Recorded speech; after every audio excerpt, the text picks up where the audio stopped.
Halo teman-teman, jumpa lagi dengan saya, Lulu Finata dengan NIM 857033601. Saya dengan program studi PGSD dari UPBJJ UT Bandar Lampung. Kali ini saya akan melakukan praktikum IPA mengenai simbiosis. Simbiosis artinya hubungan antara dua makhluk hidup yang hidup berdampingan dan saling berinteraksi dalam suatu ekosistem. Simbiosis di sini terbagi menjadi tiga, yaitu ada simbiosis mutualisme, komensalisme, dan juga parasitisme.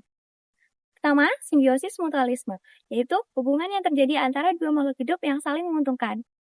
Interaksi yang terjadi di antara keduanya saling memberikan manfaat satu sama lain. Ada simbiosis komensalisme, yaitu hubungan antara dua makhluk hidup di mana satu pihak mendapatkan keuntungan dan satu pihak tidak merasa dirugikan atau tidak terpengaruh apapun. Hubungan simbiosis parasitisme, yaitu hubungan yang terjadi antara dua makhluk hidup di mana satu pihak diuntungkan dan satu pihak dirugikan. Baik, untuk melakukan praktikum kali ini, saya membutuhkan alat dan bahan, yaitu berupa alat tulis dan juga alam sekitar. Baik, langsung saja kita mulai. Di sini bisa dilihat ada tanaman, paku-pakuan, dan juga ada pohon kelapa di belakang saya yang merupakan salah satu simbiosis komensalisme. Jadi teman-teman, di sini bisa dilihat ada tumbuhan paku dan tanaman merambat yang menempel pada pohon kelapa. Dan di sini dia hanya untuk mendapatkan dukungan fisik dan mendapatkan akses sinar matahari yang cukup. Dan tumbuhan ini tidak mengambil nutrisi yang ada pada pohon kelapa dan pohon kelapa pun tidak merasa dirugikan. Di sini ada anggrek dengan pohon kelengkeng.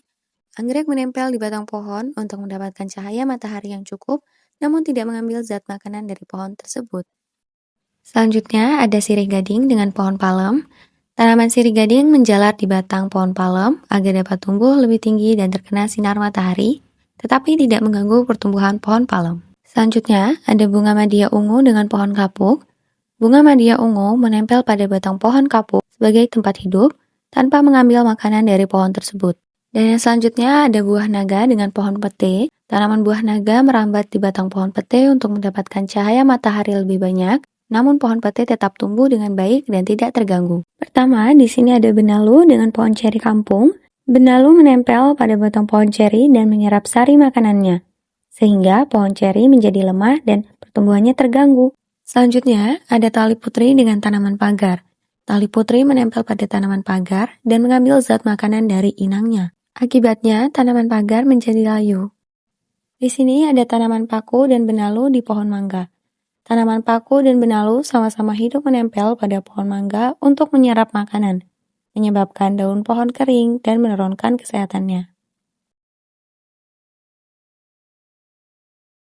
Selanjutnya ada nyamuk dengan sapi. Nyamuk menghisap darah sapi sebagai sumber makanan, sedangkan sapi merasa gatal dan dirugikan. Untuk hubungan simbiosis mutualisme di sini ada lebah dengan bunga, yaitu lebah mendapatkan nektar dari bunga sebagai makanannya, sementara bunga terbantu dalam proses penyerbukan. Di sini ada kupu-kupu dengan pohon cabai.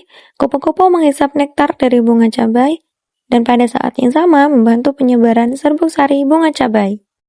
Selanjutnya ada semut rangrang dengan pohon rambutan. Semut rangrang menjaga pohon rambutan dari serangan hama, sementara pohon menyediakan tempat tinggal bagi semut. Selanjutnya ada hubungan antara manusia dengan tumbuhan. Manusia menghirup oksigen yang dihasilkan tumbuhan, dan tumbuhan memanfaatkan karbon dioksida dari manusia untuk berfotosintesis. Selain itu, manusia juga dapat memanfaatkan hasil dari tumbuhan seperti buah jambu yang bisa dipetik dan dikonsumsi. Jadi, keduanya memberi manfaat satu sama lain.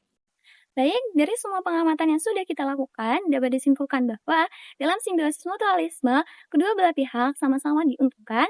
Pada simbiosis komensalisme, satu pihak diuntungkan dan satu pihak tidak merasa dirugikan. Lalu pada simbiosis parasitisme, satu pihak diuntungkan dan satu pihak dirugikan. Jadi, setiap hubungan antara makhluk hidup memiliki cara yang berbeda-beda dalam berinteraksi dan saling memengaruhi dalam menjaga keseimbangan ekosistem. Baik, sekian untuk praktikum kali ini. Sampai jumpa di next praktikum. Bye-bye.